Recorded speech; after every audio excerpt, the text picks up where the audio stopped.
Hello আমার কলিজার বন্ধুরা, আশা করি তোমরা অনেক অনেক ভালো আছো। আমিও অনেক ভালো আছি। বন্ধুরা, তোমাদেরকে মজা দেওয়ার জন্য চলে এসেছি নতুন গল্প নিয়ে। আর আজকের গল্পটি অনেক মজাদার হতে চলেছে। আর হ্যাঁ, আজকের গল্পটি শুনলে তোমাদের পাইপ দিয়ে জলের স্রোত বয়ে যাবে, তাই গল্পটি শোনার আগে অবশ্যই হেডফোন ব্যবহার করো। তাহলে বন্ধুরা, চলো আজকের গল্পটি শুরু করি। আমি ঘুমিয়ে পড়লাম 2টায়। কিছুক্ষণ পর অনুভব করলাম কেউ আমাকে স্পর্শ করছে। আমার চোখ মেলতেই দেখলাম শ্বশুরমশাই তাকে দেখছেন। আমি অবাক হয়ে গেলাম। শ্বশুর কি ভুলে গেছেন যে আমি তার বউ নই, তার ছেলের বউ? এত অল্প বয়সেও তাকে এত উত্তেজিত দেখে আমি অবাক হয়েছিলাম। তারপর আমাকে জোর করে বলল, দাদি, আমি তোমার সৌন্দর্যে পাগল। আজ আমি তোমাকে চাই। শব্দ করবেন না। তোর শাশুড়ি ওকে এভাবেই দেখবে কি? এই গল্পের বাকিটা শুনে আমি ভিজে যেতে লাগলাম। তুই জল হয়ে যাবি। আমার নাম রাবেয়া, আমি খুব সুন্দর শরীরের গঠন আর নেই নাকি? আমি বললাম আমাকে আরও সুন্দর লাগছে কারণ আমি একটু সুস্থ। সবাই বলে সামিয়া ব্লগের গল্প শোনেন, কিন্তু সাবস্ক্রাইব করবেন না প্লিজ। গল্পগুলো ভালো লাগলে ভিডিওটি শেয়ার করুন এবং চ্যানেলটি সাবস্ক্রাইব করুন। আমার স্বামী বাইরে কাজ করতেন এবং বাসায় বিশ্রাম নিতে আসতেন। আমি খুব ক্লান্ত ছিলাম। গত কয়েকদিন ধরে বাড়ির কাজের দিন। সদ্য বিবাহিত এবং আমার স্বামী কিছু দিনের জন্য চাকরি পেয়েছিলেন। তিনি আমাকে তার সাথে বাইরে থাকতে চাইলেন, কিন্তু বিয়ের খরচের কারণে আমি তাকে বসতি স্থাপনের পরে আমাকে নিয়ে যেতে বলেছিলাম, কারণ আমার স্বামী কাজের জন্য চলে গেলে আমাদের পরিবারকেও তাকে শ্বশুরবাড়ি ছেড়ে যেতে হয়েছিল। সবাই অন্য শহরে থাকত। এই বাড়িটি আমার স্বামীর নামে ছিল এবং আমাদের বিয়ের পর আমরা এটি কিনেছিলাম। বিয়ের 1 সপ্তাহ পরে শাশুড়ি আমাদের বাড়ি ছেড়ে চলে যায়। আজ আমার স্বামী বাইরে এবং আমি একা। সে তার বাবা মাকে আমাদের বাড়িতে রেখে গেছে যাতে তারা আমার সাথে থাকতে পারে। বাজার থেকে ফিরে এসে ক্লান্ত আমি রুমে বিশ্রাম করতে গিয়ে শুয়ে পড়লাম। হঠাৎ অনুভব করলাম আমার পাশে কেউ একজন শুয়ে আছে। আমি আতঙ্কে চোখ খুললাম। ফাদার আমার পাশে শুয়ে আছে দেখে আমি অবাক হয়ে দেখলাম তার উপস্থিতি আমার কাছে খুবই অদ্ভুত, কিন্তু শেষ স্বাভাবিকভাবেই বলল, সেলি, তুমি খুব ক্লান্ত। আরামে ঘুমিয়ে পড়লাম। তাড়াতাড়ি বললাম, বাবা, আমি সেলি নই, রাবেয়া তোমার ছেলে সুজনের বউ। তাড়াতাড়ি কর। আমি দরজার কাছে গিয়ে আওয়াজ করতে লাগলাম। শ্বশুর এইভাবে আমার শাশুড়ির বাড়িতে আসাটা খুব অদ্ভুত ছিল। হঠাৎ সে আমার শাশুড়ির বাড়িতে ঢুকে জিজ্ঞেস করল, তোমার শ্বশুর এখানে কে করছে? শ্বশুর স্মৃতিভ্রংশ রোগে ভুগছেন, তাই হয়তো তিনি ভুল করে এখানে এসেছিলেন। আমি সাথে সাথেই স্বস্তি পেয়েছিলাম। শ্বশুরের ভুল বোঝাবুঝির কারণে এটি ঘটেছে, যা আমার জন্য ভয়ঙ্কর ছিল। কিন্তু আমার শ্বশুর স্মৃতিভ্রংশের কারণে ভুল করে আমার রুমে চলে আসেন। আমি বন্ধ করিনি দরজায়। আমরা দুজনেই বাড়িতে একা ছিলাম বলে আমি আবার ঘুমিয়েছিলাম, কিন্তু ঘুমাতে পারি না। আমার স্বামী এখন বাইরে আছেন, তাই আমাকে করতে হবে প্রায় 2 থেকে 3 মাস আমার শ্বশুরবাড়ির সাথে থাকুন। আমি আমার স্বামীর ইচ্ছা মেনে নেওয়া ছাড়া সদ্য বিবাহিত হিসাবে একা ছিলাম। আমার স্বামীর পরিবার আমাদের বাড়িতে আসার কোনো উপায় ছিল না। আমার শ্বশুর অ্যামনেসিয়াক ছিলেন, যা আমাকে এতদিন চিন্তিত করেছিল। আমি জানতাম না, কিন্তু এখন আমি বুঝতে পেরেছি যে বিয়ের পর তার সাথে থাকা কঠিন হবে। পুরো 1 সপ্তাহ শাশুড়ি বাড়িতে থেকেছেন আমাদের বাড়িতে। তখন শ্বশুরের অসুস্থতার কোনো লক্ষণ দেখিনি, কিন্তু স্বামী চলে যাওয়ার পর তার স্মৃতিভ্রষ্টতা প্রকাশ পায়। এই অবস্থায় তার যত্ন নেওয়া কঠিন হবে। সারারাত এভাবে ভাবলাম, কি ব্যাপার বাবা এভাবে দাঁড়িয়ে আছে কেন? শ্বশুর রাতে বললেন, আমি ভুলে গেছি কোনটা আমার রুম আর আমার বউ এর। আমি খুব লজ্জিত। যদি জানতাম তাহলে ভবিষ্যতে এমন ভুল করতাম না। মাফ করে দিলাম। আমি বললাম, বাবা, তুমি আমার বর ভুলে যাও। যাও যাও, তাকে বাইরে পাঠিয়ে চা নিয়ে এলাম। আমারও খারাপ লাগছিল, কিন্তু আমার শ্বশুরকে বিব্রত দেখে আমি আমার ভুল বুঝতে পারলাম। আমরা সবাই নাস্তা করে নিলাম। আমার স্বামীকে খুব মিস করছি। সে প্রতি কয়েক ঘন্টা পর পর শাশুড়ি আমাকে ফোন করত, যারা খুব ভালোবাসত। আমাদের দিনগুলি ভালোই যাচ্ছিল। আমি শাশুড়ির আচরণে খুব হাসতাম। এটি একটি মজার ঘটনা ছিল যখন আমার স্বামী ফোন করেছিলেন। আমি বললাম আমি নেই। শাশুড়ির সাথে একাকিত্ব বোধ করে সে বলল, সে কারণেই একদিন বিকাল 4টার দিকে তাদের এখানে রেখে এসেছি। গরমের দিনে আবহাওয়া ভালো ছিল। আমি বারান্দায় গিয়ে একটু বাতাস পাই। আমি দোলনায় বসে মোবাইল ব্যবহার করি। হঠাৎ শ্বশুর এসে বললেন, তোমার হাত খুব সুন্দর। তুমিও সুন্দর। তোমাকে আগের মতোই সুন্দর লাগছে। সে তার হাত ধরে টেনে ধরল। আমি রেগে গিয়ে বললাম, বাবা, তুমি কি করছো? সে হেসে বল, রাবেয়া, আমি তোমাকে রোমান্স করব। আমি তোমার সৌন্দর্যে মুগ্ধ। আমি বুঝলাম সে ভুলে গেছে সে কে। শ্বশুর আবার ভুলে গেল আমি তার বোন, তার ছেলের বোন বউ। আমি তাড়াতাড়ি নিজেকে মুক্ত করলাম। আমি বললাম আমি মা নই, কিন্তু সে তার নিজের আবেগে মগ্ন ছিল এবং এত অল্প বয়সে তার উত্তেজনা দেখে আমি হতবাক হয়ে গিয়েছিলাম। এ সময় ঠান্ডা বাতাস উপভোগ করতে করতে বারান্দায় এসে জিজ্ঞেস করলেন, কি ব্যাপার, কোনো সমস্যা আছে? তিনি বলেন, শ্বশুরবাড়ির এমন খিঁচুনি দিনে কয়েকবার হয়। পরের দিন সুজন আমাকে ডাকল। আমি তাকে এ বিষয়ে বলতে চেয়েছিলাম, কিন্তু মা এসে বললেন, তুমি তোমার বাবার কর্মকাণ্ডের কথা বলছ। শ্বশুর জানতেন আমার স্বামী প্রতিদিন 5টায় ফোন করেন। শ্বশুর মোবাইল ফোন নিয়ে এসে সুজনের সঙ্গে কথা বলেন। কথা বলতে বলতে সে তার সাথে কথাবার্তায় জড়ালো। অনেক দিন পর যখন শ্বশুর ফিরল, আমি সুজনের কথা বলার সুযোগ পেলাম না। মা বলল, কেন কল কেটে দিল? তখন বাবা বলল, সুজনের একটা গুরুত্বপূর্ণ মিটিং আছে। ও বল, হ্যাঁ, রাতে ফোন করবে। তারপর সারারাত অপেক্ষা করলাম, কিন্তু সুজনের কল পেলাম না। আমার শাশুড়ি আমার পাশে বসে টিভি দেখছিলেন এবং তিনি বললেন, দাদি, সুজন তোমার বাবার কাজের সাথে কোনো সম্পর্ক নেই। তাড়াতাড়ি সুস্থ হয়ে উঠুন। আমি বিভ্রান্ত হয়ে মায়ের দিকে তাকালাম। সে বলল, আমরা অনেক বছর ধরে বর জামাই ও পুত্রবধূর সাথে থাকি, তারা আমাদের অনেক কষ্ট দিত, তাই সুজন আমাদের এখানে থাকতে বললে আমরা খুশি হলাম। আপনার বাবা সিডি থেকে গুরুতর আহত হয়েছেন। তারপর থেকে আমাদের বর ছেলে ও পুত্রবধূ আমাদের বাড়ি থেকে বের করে দিতে চেয়েছিল। সুজন আমাদেরকে তার বাড়িতে রাখার সিদ্ধান্ত নিয়েছে। আর তোর বাবার ওষুধের খরচ বহন কর, তোর বাবার ওষুধের খরচ। আর এখন ওখানে এসে আমাদের সাহায্য কর। আমি এখানে থাকতে পেরে স্বস্তি পাচ্ছি। আগে ভয়ে ছিলাম সুজন ওর ইচ্ছা অনুযায়ী বিয়ে করে বর ও পুত্রবধূর মতো কাউকে নিয়ে আসবে, কিন্তু এখন সঙ্গে আমি স্বস্তি পেয়েছি যে ছেলেটি ভালো আছে এবং মেয়েটিও আছে। তাই সুজনকে এমন কিছু বলবেন না যাতে সে চিন্তা না করে। আপনার বাবার অবস্থা আগের চেয়ে ভালো, তবে সুজন তার বাবা মায়ের প্রতি খুব সদয়। দয়া করে তিনি আমাদেরকে তার বাড়িতে নিয়ে এসে আমাদের সমস্যার সমাধান করুন। যদি আপনি বলেন আপনার বাবার খিঁচুনি হয়েছে, সুজন কষ্ট পাবে এবং আমাদের হয়রানি করবে, সে ছাড়া আমাদের আর কোনো সমর্থন নেই। আমাদের ছোট ছেলে বাড়ি ছেড়ে চলে গেলে আমরা কোথায় যাব এই বৃদ্ধ বয়সে? শাশুড়িকে কোথায় নিয়ে যাব? মায়ের কথা শুনে বড় ছেলে ও পুত্রবধূর অবহেলায় মন ভেঙে যায়। শাশুড়ি বাড়ি ছেড়ে চলে যায়। আমি শাশুড়ির কষ্ট বুঝি, কারণ আমার মা বাবা নেই। সুজন তার বাবা মায়ের প্রতি ভালোবাসা দেখে আমি খুব খুশি হলাম। আমার শ্বশুরকে দেখে কর্ম আমাকে উদ্বিগ্ন করেছে। মাঝে মাঝে সে আমার কাছে আসবে, আমাকে তার বাহুতে নিত। মাঝে মাঝে সে প্রশংসা করত, যা আপত্তিকর ছিল। সে আমার দিকে নিবিড়ভাবে তাকিয়ে থাকত। সে আমার রুমে প্রবেশ করার চেষ্টা করত এবং আমাকে ভুল করে তার স্ত্রীর জন্য আমার মা আমাকে নিষেধ করেছিল। তাই আমি মাকে বাবাকে ওষুধ দিতে বলেছিলাম। বাবাজির স্মৃতিভ্রষ্টতা বাড়ছিল। সবচেয়ে কষ্টের বিষয় ছিল যে শ্বশুর শুধুমাত্র তার স্ত্রীর কথা ভুলে যেতেন এবং অন্য সব কিছু মাঝে মাঝে ইচ্ছাকৃতভাবে মনে রাখতেন।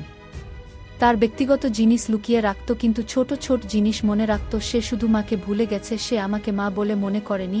সে স্মৃতিভ্রংশ রোগে ভুগছে। যদি সে ইচ্ছা করে এটা করত, আমি তাকে সহ্য করতাম না। স্বামী চলে যাওয়ার পর আমি তার সাথে 3 মাস কাটিয়েছি। শ্বশুর শাশুড়ি রুমের দরজা বন্ধ করে ঘুমাতাম আর সারাদিন মুখ না দেখার চেষ্টা করতাম। একদিন বিকেলে দরজা বন্ধ দেখতে পেলাম এবং সকাল পর্যন্ত দরজা বন্ধ থাকায় আমি চিন্তিত ছিলাম। আমি রুমে তালা লাগিয়ে দিতাম, কিন্তু আজকে কোনোরকমে ভাঙ্গা হয়ে গেছে। আমি ঠিকমতো দরজা বন্ধ করে রাতে ঘুমাতে গেলাম, কিন্তু দরজা খোলা থাকায় আমি ঘুমাতে পারলাম না। আমি ঘুমিয়ে পড়লাম। 2টায় ঘুম থেকে উঠলাম। সকাল 6টায় দেখে অবাক হলাম, আমার শ্বশুরের বিছানায় আমার স্বামীর পরিবর্তে আমি আইনকে বলেছিলাম, কিন্তু সে আমাকে বলেছিল সালিকে ডেকেছিল এবং আমাকে জড়িয়ে ধরার চেষ্টা করেছিল। আমি নিজেকে মুক্ত করার চেষ্টা করছিলাম যখন ভোর 6টায় স্বামী স্ত্রী হঠাৎ 3 মাস পর বাড়িতে প্রবেশ করে। আমি আমার রাতের পোশাকে ছিলাম।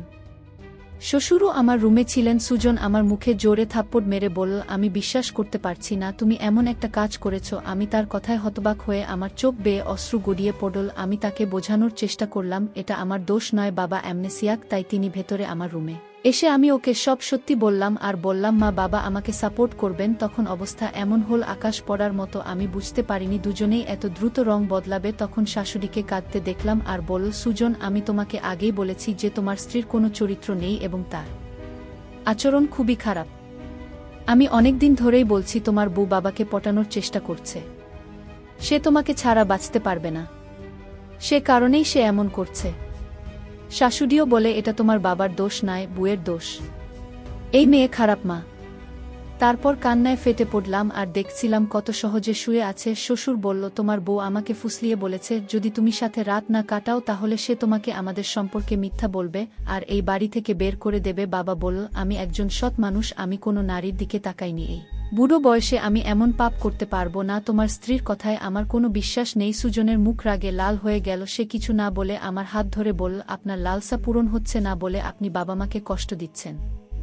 গত 2 মাস ধরে তুমি টার্গেট হয়ে গেছো। মা প্রতিদিন আমাকে ফোন করে তোমার কিছু ছবি পাঠাতো, কিন্তু আমি বিশ্বাস করিনি। মা, তুমি আমার বিশ্বাস ভেঙে আজ আমার সব ভুল ভেঙেছে। মা বারবার বলার পরও যদি আমি না আসতাম আমি কিছুই জানি না, আমি আমার স্বামীর পায়ের কাছে আছি। তুমি জানো তোমার বাবা স্মৃতিভ্রংশ রোগে ভুগছেন। তিনি সকালে আমার রুমে এসেছিলেন এবং তিনি আমাকে ভাবছেন মা আজ এমন কিছু ঘটেছে। আমি জানি না মা তোমাকে কি বলেছে, তবে বিশ্বাস করো আমি দেখি চরিত্রহীন নই তোমার বাবা। নিজের বাবা হয়ে আমি ওর সাথে খারাপ কিছু করব কেন? সুজন বলল, আমি কিছু শুনতে চাই না, এটাই শেষ। আমি আল্লাহর দোহাই দিয়ে বললাম, এসব বলবেন না, আমার সংসার ভেঙে যাবে। আমি আমার বাবা মাকে অনুরোধ করেছিলাম আমাকে সত্য বলতে, কিন্তু কেউ কিছু বলেনি। আমি এমন কাজ করছি না, আমি আমার স্বামীর সাথে প্রতারণা করিনি। আপনার বাবার সাথে সম্পর্ক থাকার অর্থ আরও বেশি। মানুষের সাথে সম্পর্ক রাখতে পারি। আমি তোমাকে কখনো বোকা করিনি। আমার স্বামী বলল, তুমি আবার আমাকে বোকা বানাতে চাচ্ছ, আর আমি আর বোকা হব না। বাবা মিথ্যেবাদী নন। সুজন চুপ করে থাকল, তারপর বলল, তুমি এখান থেকে চলে যাও। স্বামী আমাকে ধাক্কা দিয়ে ঘর থেকে বের করে দিল। আমি মাথা এবং নিচে পড়ে যখন জ্ঞান ফিরলাম, দেখি আমার বিধবা বোন হাসপাতালের বিছানায় আমার পাশে বসে আছে।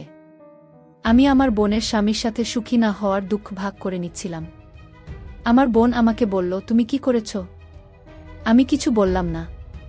ওরা তোমার বিরুদ্ধে ষড়যন্ত্র করছে। কান্না থামাও, তারপর আমাকে সব খুলে বলো। আমি আমার বোনকে সব বললাম। শুনে সে বলল, তুমি এত বোকা কেন? এতক্ষণ চুপ করে থাকো কেন? তুমি তোমার স্বামীকে বলনি কেন তোমার শ্বশুরবাড়ি এমন করছে? আমি করিনি, না জানি কি করবে। সুজনকে বাড়ি থেকে বের করে দিয়েছে। আন্টি বলেছে নেই যে তোমাকে বিশ্বাস করে না, তার সাথে থাকার ইঙ্গিত দাও। তোমার শাশুড়িও খারাপ ব্যবহার করেছে। প্রায় এক সপ্তাহ পর সুজন ডিভোর্স পেপার পাঠিয়েছে। শ্বশুরকে জিজ্ঞেস করলাম, শাশুড়ি কেন এমন করছেন? আমি আমার শৈশবের বন্ধুকে বলেছিলাম সত্য জানতে। শ্বশুরবাড়িতে পরিচারিকা হিসেবে প্রবেশ কর এবং সবকিছু দেখে সে রাজি হওয়ার পরের দিন সে দাসী হিসেবে শ্বশুর বাড়িতে প্রবেশ করল। আমার শাশুড়ি একা ছিল এবং তাকে সাহায্য করার জন্য কাউকে খুঁজছিল। বন্ধু বলল, কাজের মেয়ে ওই কাজগুলো করবে। আমার শ্বশুর বাড়িতে ঢুকে সবার আস্থা অর্জন করে বাড়ির সব খবর রাখতে শুরু করে। সে জানতে পারলাম আমার স্বামী আর বাইরে কাজ করেন না, কিন্তু একই শহরে আছেন।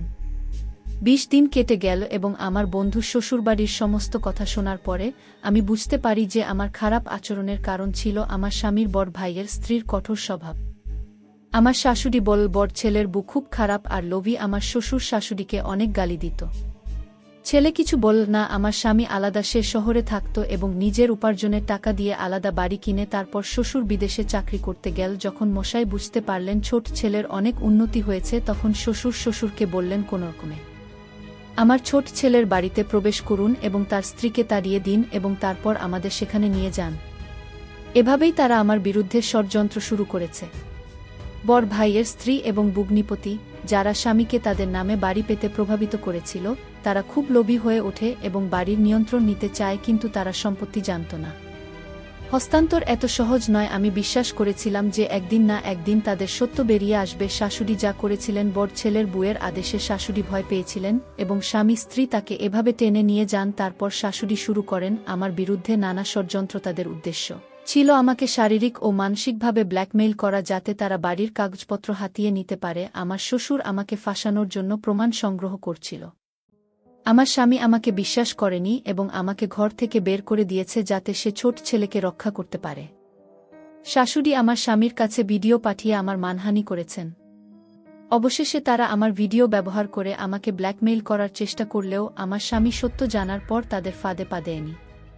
বলে আমার ছেলের ঘর বাঁচানো হয়েছে, কিন্তু এখন স্বামীর উপর আমার বিশ্বাস চলে গেছে। আমি ফিরে যেতে চাই না। সত্য কখনো লুকিয়ে রাখি না। জানি একদিন আমার স্বামী এসে ক্ষমা চাইবে। আমার শ্বশুর সব শুনে কেঁদে কেঁদে বললেন, আমরা বড় সাথে আছি পুত্র। আমি আমার ছোট ছেলের সাথে অনেক অন্যায় করেছি। কিছু সময় পরে আমার শ্বশুর তার ছেলেকে পুরো সত্যটি বলেছিল, কিভাবে বড় ভাই এবং তার স্ত্রী তাকে উত্ত্যক্ত করত। 1 মাস পর আমার স্বামী এসে ক্ষমা চাইলেন, যদিও আমাদের ডিভোর্স হয়ে গেছে। সে বলল, তোমার বোন যা বলেছে সত্যি, তুমি আমাদের ঘরে ফিরে এলে সম্পর্ক শেষ হয়ে গেছে। বাবা মাকে সব জানালো। পুলিশও বড় ভাইকে গ্রেপ্তার করেছে, শ্বশুর শাশুড়িকে আর পুলিশকে পুরো সত্যটা বলেছে। আমার স্বামী বল, রাবেয়া আমার সাথে আয়, আমি আমার বাড়িটা তোমার নামে লিখে দেব। শ্বশুর শাশুড়িও এসে ক্ষমা চাইলেন, কিন্তু আমি ছিলাম তাদের ক্ষমা করতে রাজি নই। আমার বোন বলল, ওরা এখন বুঝতে পেরেছে আর ভুল করবে না। তোমার স্বামী বাড়িটা তোমার নামে লিখছে, এর চেয়ে বড় প্রমাণ আর হতে পারে না। চল চুপচাপ ফিরে যাই। আমি বোনের কথায় রাজি হয়ে গেলাম। ভাই ও তার স্ত্রীকে গ্রেফতার করা হলো এবং স্বামী বাড়ি ছেড়ে শাশুড়ি এখন একা থাকে। আমার স্বামী এখন একই শহরে কাজ করে, আমাকে একা ছেড়ে কোথাও যেও না, সব ঠিক আছে। আমার বন্ধু বাড়িতে কাজ করে, শাশুড়ির সব কিছু সত্যি বলতে আমার জীবন এখন ভালো চলছে এবং আমি আছি স্বামীর ইচ্ছানুযায়ী। বাড়িটি আমার নামে আছে, খুব খুশি। বন্ধুরা, আমি সিথি দিদি, আমি অনেক কষ্ট করে তোমাদেরকে গল্প উপহার দেই। আমার গল্পটি ভালো লাগলে অবশ্যই আমার চ্যানেলটি সাবস্ক্রাইব করবে আর পাশে থাকা বেল আইকনটি অল করে দিবে। তাহলে বন্ধুরা, আজকের মতো বিদায় নেই, দেখা হবে আগামী ভিডিওতে।